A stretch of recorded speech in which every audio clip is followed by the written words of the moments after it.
कहानी होखत है। नल का पोखरा का पानी सुखत है, शिक्षा कम प्रेम कहानी होखत है। हई बुढ़ावा तो पतोहिया ने के रख ले समस्या, यही लिए तो लइकन के जिंदगी भर के परेशानी होखत है। यही तरह भैया एगो लड़की रहे, कहानी हमसे प्यार करबी तो कहत हिया नहीं, कहानी काहे हम अच्छा ना ही का, हमरे में कौनो कमी बका, हम करिया ही ओसे का, करिया के पास दिल ना होला भैया, होला ना।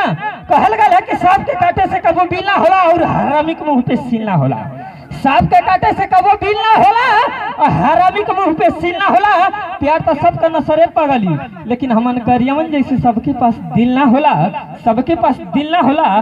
क्या बात है कहना है मेरे दोस्तों कि वो आंखें ही कितनी प्यारी थी जिसने हमको मारी थी, वो आंखें कितनी प्यारी थी अरे जिसने हमको मारी थी।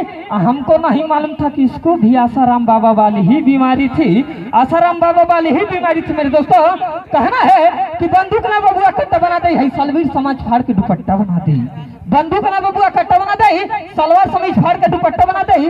ऐसा लड़किन के फेर में पड़बे न बाबू तो यही भरी समाज में तो के लहू चट्टा बना दे, तो के लहू चट्टा बना दे। अच्छा लगा हो तो अपने पूरी समाज से चाहूंगा एक जोरदार ताली हो जाए, एक जोरदार ताली, एक जोरदार ताली।